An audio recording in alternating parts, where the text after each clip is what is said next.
All right, guys, welcome back to the channel. It is day one in Luang Prabang, northern Laos. It's been 3 years. It was a long time coming, but we are going to make up for lost time. All right, today, before we get stuck into the street food, the local food scene down in the town, I want to show you something a little bit different. A lot of you, after I did my Raya Vidi 5-star Krabi video, asked me to do some more upmarket 5-star hotel reviews. So we've got to the Pullman Hotel Luang Prabang, which is by far the nicest hotel we could find in Luang Prabang. So today I'm going to show you all around the hotel. Of course, we're going to be eating. In fact, right now, I'm going to go and meet some of my favorite food vloggers in Laos. Very, very excited. We're going to go and eat some lunch. I'm going to show you a set menu at the hotel restaurant tonight. We're going to be having a Kanthoke, which is a traditional Lao family style dinner. And of course, I'll show you the breakfast in the morning and a few activities and tell you whether I think that it is worth staying here at the Pullman for around about £100, $120 per night. So guys, are you ready? I thought so. Let's go.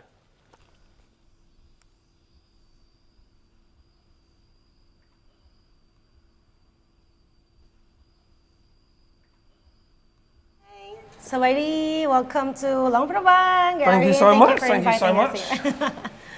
Kissa's gonna help me with this big feast, right? Sure, yes. There's a lot of options we have in here. All right, so do you know what we've got? I think we have the nem khao as one of the traditional Lao food. And then we have some vegetables. Pad ped. Okay. So we have this in Thailand as well. So pad ped would be nice. like stir-fried red curry basically, but here I see. he's done it with chayot, which is like a... This one, Yeah. You guys have this in Philippines? Yeah, the vegetable one. Yeah. So I don't actually know the name of this, but it's a type of gourd, so... Oh, we have sayote. Sayote. Sayote. This is called Kai Sai King. So this is like Laos version of Pad King in Thai Chinese cooking. So this is like a bit of a feast. Should we get stuck in or? Let's go. Let's go. Again. All right, so we're gonna start with the nam khao, and this is the same as yum nam khao hod in Thailand, but with some slight differences. The main difference that I'm seeing straight away with this would be in Thailand, this would have dried chili flakes already like all the way through. Does it have that here?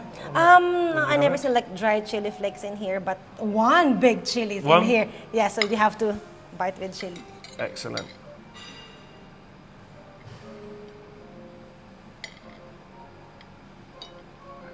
One, two, three. 1, 2, 3.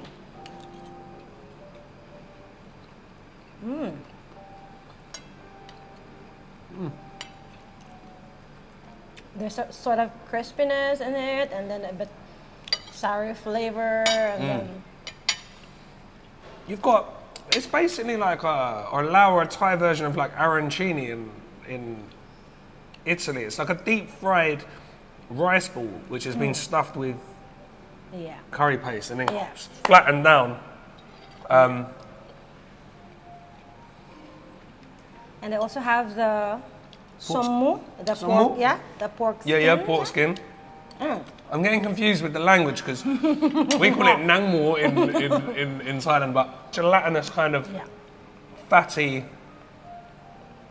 piece of pork skin basically. So it's just texturally, it's adding to the dish. Like this dish is all about textures. You've got the ground peanuts, you've got that toasted rice. Yeah, it's good. For me, it is missing a little bit of the dried chili I'm used to. So let's eat one of these. Cheers. Cheers. Oh, I think that completes the nem khao. That completes. That completes. Nope. And I'm gonna have to take a time out. All right, so what do you want to try next? Is it in this one? I think we should, let's try the stir-fried chicken with ginger. Thank you. All right. Oh, it smells good. So for me, this is a good stir-fry for me because ginger is one of my absolute favorite things in the whole world.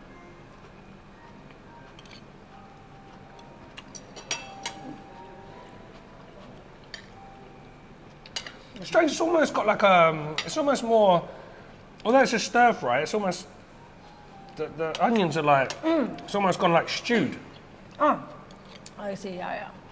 But the ginger has like a bomb effect for this kind of dish. You can actually really taste the ginger first. Yeah, when bang, you eat it, yeah. Hits you first, for sure. And in the back, we've got a little bit of pepper, some spring onions. Yeah. It's almost like a ginger chicken stew, but it has been stir-fried, so I'm digging it. That's one for the family. I could probably get my wife to eat that, and maybe my son. He's not too keen on ginger. Ginger, yeah. And what I forgot to say earlier is the assortment of fresh herbs and veg that comes with the salad. So you've got some banana blossom, some sliced banana blossom, a piece of banana blossom, some mint, some lettuce, and I'm pretty sure this is called pak nam here, but this is basically English watercress. Exactly the same taste. So we have this in salads back home. That's what it reminds me of. So remember the first time I had khao soi in Luang Prabang, and it came with this, and it just blew my mind. And everyone was like, "Big deal! It's just watercress." So I'm like, it reminds me of home, and nice. I love that you get so many fresh herbs and fresh vegetables with Lao food, because that's something we don't get really in Thailand. Yeah, we also don't have that in the Philippines. Like you have one food, then automatically they will serve you like fresh vegetables on the side, like you can eat it together. So for us in the Philippines, like, what is this? It's not yet cooked. So, but in here, they love fresh vegetables. Eat, for example, nem khao. You have this one. I think you can put inside the nem khao. I saw some of the people are eating this kind of style. Yeah, so you can put inside. So you get the lettuce. And then maybe you can put like a bit of this. Ah, nice. And let me wrap one of these up for me as well. So let me get some of this mint. Yeah. Some of them, they usually fold it, but I'm okay. Watercress. Sure you don't want another big chili in it? Chili, okay. You want? No? I will pass for this moment. All right, cheers. Cheers.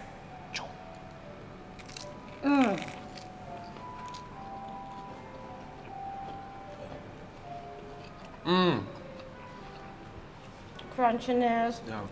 When you bite it, crunchy, and then the flavors of nem khao. That's fresh. It's so fresh. That's the way to eat the nam khao for sure. All right, so next one, we've got the pad ped, stir-fried curry paste. We've got some green beans, some tua phak yao, I think they're called here. I'm not sure they are called that in Thailand. We've got that Sayote. Sayote. Yeah. Which I will find out the name in Lao, and I'll tell you that tomorrow. We've got some sliced pork, and you can check that. It's been stir-fried in red curry paste, and there's just a touch of coconut milk. So I'm guessing that's going to add a little bit of sweetness. Yes, for sure. Okay, thank you. Got a little bit of everything.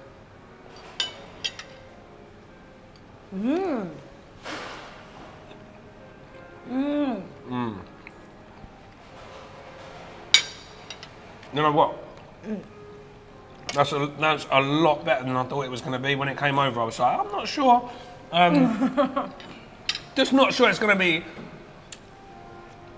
that flavorful, but because we used to think that curry is like a lot of soup and everything, but this is just like stir-fried with a bit of curry, soup or sauce, but the flavors is like that hits you straight away.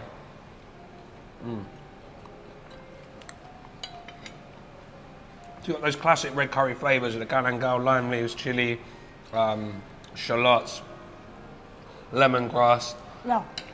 Stir-fried off, and where he's added a little bit of that coconut milk at the end, it's giving this a nice little bit of sweetness at the end. And I actually really like the gourd, because it's sort of acted like a sponge, right? And it's kind of taken on all the flavors of the curry, right? Yeah, actually, one of the vegetables that I really like is this one. Yeah. Yeah. And what's your favourite so far? This one, yeah? Yeah, to be honest, like... Nem khao. Nem khao, out of everything that we've tried, it's all very, very nice. I think the main draw to coming here to having this set lunch would probably be the fact that we are looking out on some of the most amazing scenery that you could possibly hope to look out on at a hotel. It's not too expensive. I'll stick the prices in the description box below, but prices are actually, for a 5-star hotel, very, very reasonable. But these dishes are all tasty, but definitely a few of these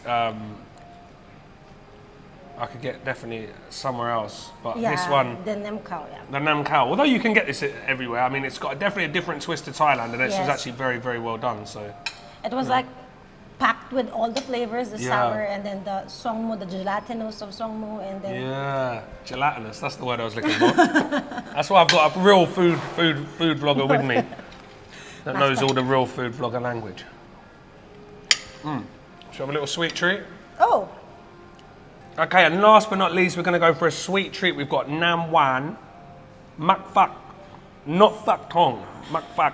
So we've got a coconut cream-based dessert with pumpkin. Now, I know a lot of you might think this is a little bit strange for coming straight from the West, but trust me, this does make sense. And that's thickened up coconut milk with palm sugar and some ngadam, which are black sesame.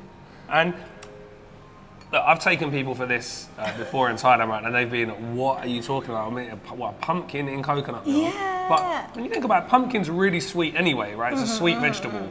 So I think it kind of works. Do they eat sweet corn here in desserts? Yeah. What about kidney beans? Yeah. It's again.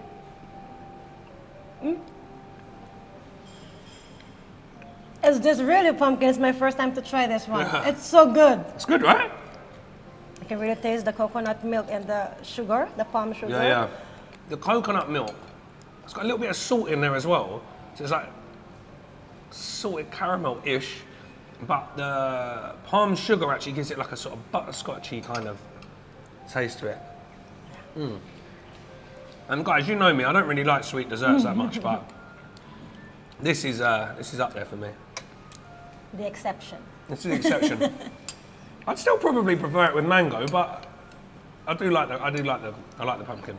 I like it a lot. Sorry. Okay guys, so that's the end of lunch on day 1 in Luang Prabang, but this is not the end of the video. I am gonna go off, show you a little bit more of the resort now. We're gonna have another dinner tonight on a Kanthoke, which is a traditional Lao round family style dining table. But this is not the end for me and Kissa.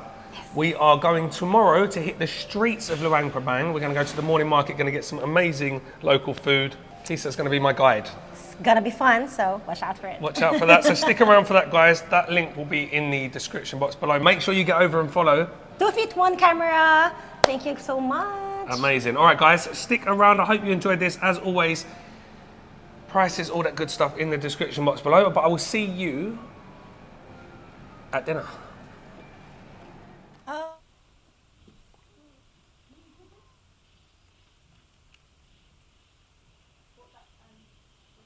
All right, guys, so this is what I came for. We are in the most beautiful setting imaginable. It's pretty dark, but the sun has just set over the mountains in Luang Prabang, and we are sitting here in the middle of a rice field with a Kanthoke, a traditional Lao family dinner. And this is exactly what I came for. Something traditional, something authentic. And I'm gonna start off with the Aww Lam, which is the traditional thick beef, or again, I'm gonna say water buffalo soup with the herbs, the aubergine. And this sakam, which is the sort of chili, spicy bark, I think they call it. It gives the whole soup a flavor of like Sichuan peppercorn. It's like a numbing spicy heat. That is the best thing I've eaten so far since I stepped foot in Laos. It's warm, it's rich, it's comforting, it's numbing, it's spicy, it's fresh. You've got that dill running through. They're giving it kind of like a sort of European stew kind of feel to it, but this bark is definitely giving it a kind of flavour that I've not tasted previously. Love the stewed shallots in here as well. Lemongrass. Oh, that is absolutely phenomenal. Right, next up, guys, I want to show you this lap koi. So when I think of lap, I think of toasted rice, mincemeat, lime juice, and roasted chili powder, or pikbon We don't have that here. What we do have is these. Okay, so basically, yeah. For me, basically a lap, like we would get a lap in Thailand. But with lots of garlic, lemongrass, lime leaves. It's fresh, it's zingy from the lime juice. You've also got some fresh sliced shallots going through there. I absolutely adore lap with lemongrass, sliced up lemongrass. Absolutely love it. Heavy on the garlic, and the spice is going to be coming all through from these chilies. Wow. Right, maybe give them a miss on. What? The chilies. Alright, next I'm going to try the Jiao Maclean Noi, which is tomato jiao or tomato dipping sauce, and that's the dip with some of these vegetables. So I'm going to get myself a bit of pumpkin, put on some of that sauce.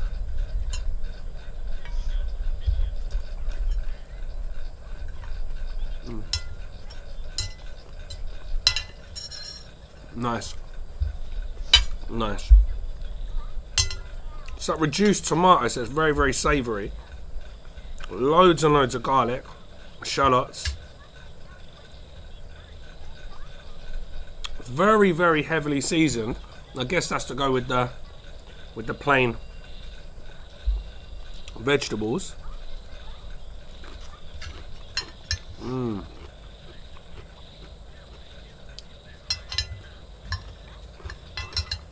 A fair amount of chilli in there.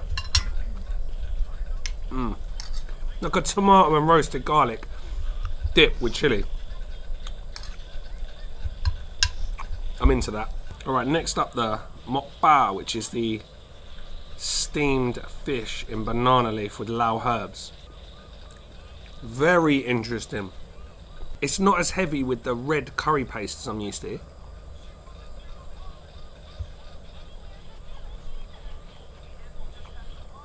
Lots of fresh herbs and aromatics.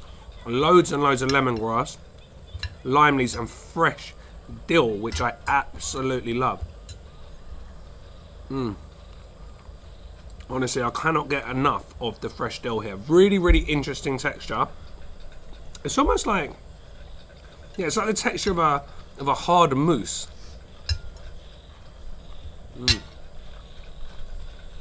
Again, perfectly seasoned and all made in-house.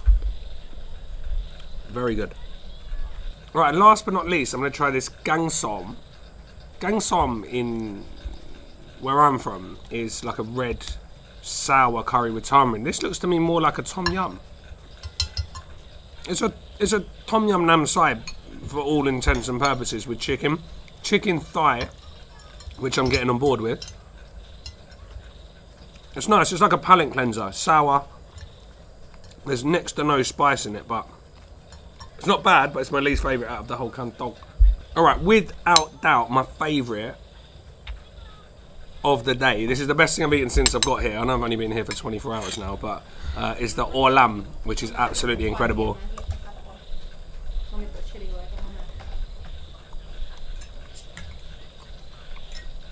The stewed buffalo meat is a bit like, it's got a really deep, sort of almost, I wouldn't say gamey flavour, but has the flavour of like a beef jerky, but softer, obviously, than a beef jerky. Like, you can chew through it, but it's not like melt in your mouth tender, but it's got a lot of flavour, and the soup is just absolutely phenomenal.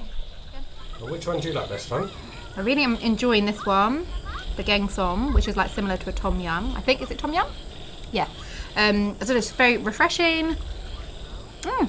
Not too spicy, sweet, sour. I love just like eating the juicy tomatoes. I don't know, it's like a really nice palate cleanser after I had this one, which wasn't spicy. The Aww Lam. Yeah, the Aww Lam. It wasn't spicy, but it was just like, it did something funny to my mouth, but it was delicious. Like, would you compare it to Szechuan peppercorn a little bit? Yes, when you have like that powerful like herb in Chinese food.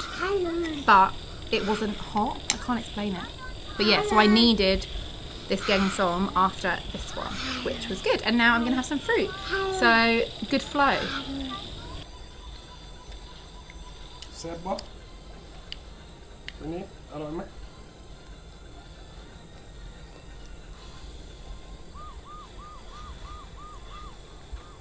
Alright, so that's about it for day 2, guys. I cannot recommend this Kanthoke highly enough. If you're staying here, if you're staying in the area, definitely check this out. It's going to be a set menu on the new menu.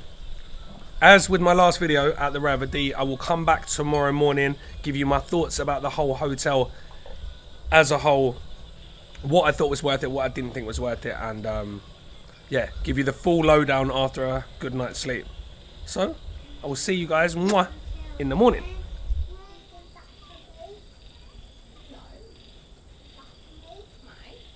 Okay guys, and this is where I give you my final thoughts on the hotel. Is it worth it? Is this the place for you when you come to Luang Prabang? Well, the short answer, I think, is yes. There's some pros, there's a few cons, which I'll get into later, but on the most part, incredible.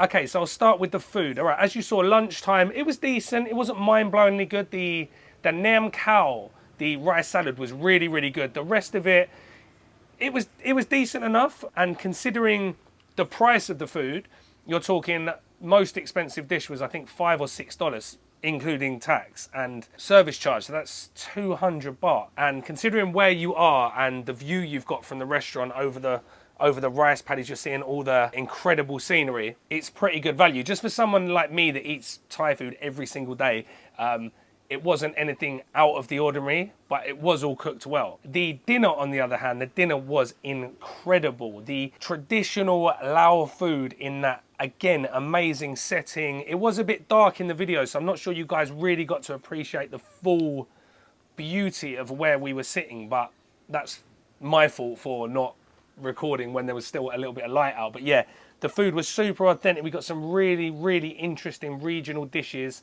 some Luang Prabang favourites. So for me, the dinner was up there, very good. For hotel food, it was some of the better hotel food that I've had. Now, one thing I didn't show you was the breakfast. Now, the 2 times I did eat breakfast in the hotel, I had pho, which is the noodle soup. And this is Lao pho with sen yai, which are the Vietnamese style pho noodles. And do you know what? My Vietnamese viewers are going to be horrified with me, but I actually think I prefer Lao pho to Vietnamese pho, because it's like a hybrid between Vietnamese pho and Quay Tiao in Thailand. It comes with this amazing chili oil, and it just spicy, the broth's good. You get it with pork, which I love. So yeah, for me, the breakfast was really good. The noodles, the pho, stood up to anything that I had out in the town, and that is a compliment, probably the best compliment that I can give them. I also got a Luang Prabang set, which was homemade on-site Luang Prabang sausage and this sticky rice cake, a khao ji dipped in egg and deep fried, and then that was served with jiao bong, which is the chili paste native to Luang Prabang. So I'm glad I got to try that here. It was very good, all included, a la carte.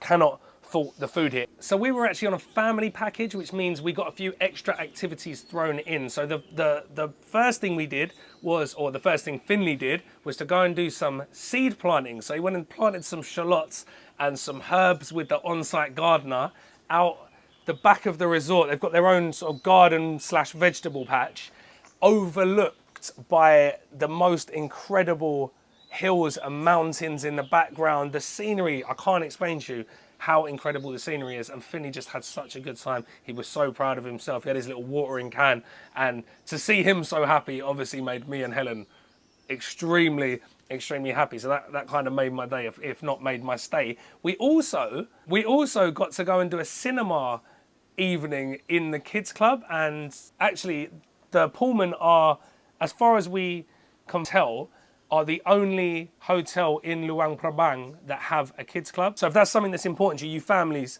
out there, you know how important it is to have these little terrors occupied at all times. So yeah, it's the only place that has a kids club, little playroom. And they actually put, as I said, a cinema on in there. So Finney got to pick what film he wanted. He wanted to watch Toy Story because he'd never watched it before.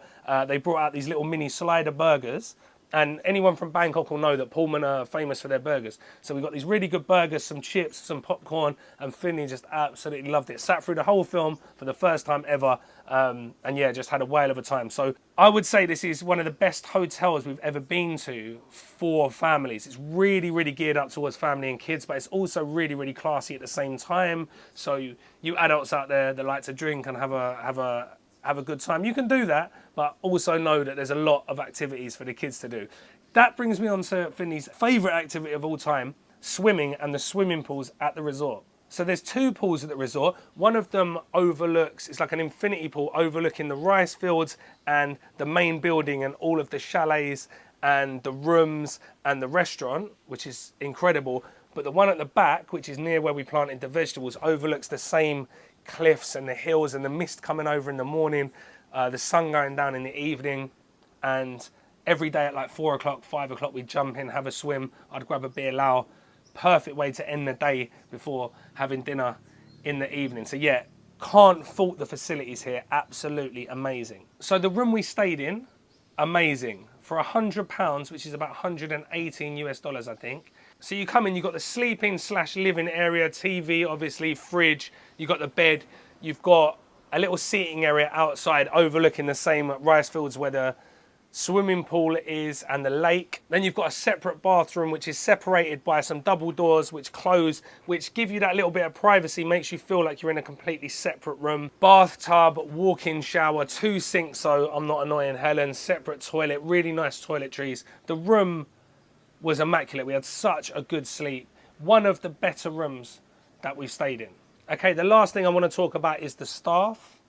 For me, I'm giving them a 10 out of 10. Attentive, friendly, really good with Finley. They were about and they were there to help, but they weren't intrusive. So they weren't like all over you, asking you all the time if you wanted anything. They were just there to help when they were needed, and they were happy to have a chat, and they were happy to chat to me and Lao, which was really good. So yeah, staff, 10 out of 10. And I think that's all I can say about the pros. Now, there's one con that I can think of, and that is that it is very far away from the town. It's like a 45-minute walk, and it's not on a road that you can walk on. So walking is pretty much out of the question.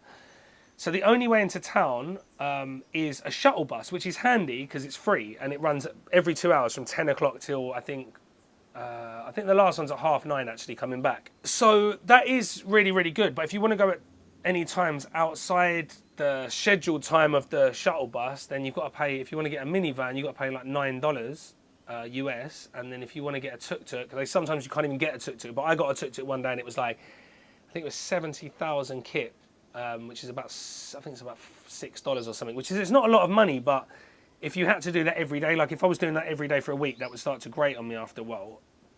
But thankfully, if you're organised, which we're not, you can just get the shuttle bus, which isn't a major problem. I thought I'd let you know that just in case that's something that would bug you.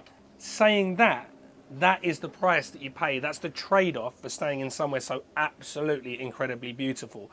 So, I would say, by far, the pros of the hotel outweigh the cons, but I will let you make your own minds up, guys. Let me know what you thought. Will you be staying in the Pullman? I will leave links to the Pullman and the deal that we were on in the description box below. The next video will be out on the streets in Luang Prabang at the morning market getting some amazing street food. Okay guys, so I think I'll leave it there. Let me know if you're going to be staying at the Luang Prabang Pullman next time you're in northern Laos. I will leave links to the Pullman, to the deal that we had, in the description box below. Let me know if you want me to do a few more of these 5-star dining and hotel reviews. Don't miss the next Lao video, which will be Lao street food. I'm hitting the morning market, eat loads and loads of food. The next one after that, got the family out and we're eating all day. So don't miss those, guys. For now though, I will leave it there and I will see you in the next one.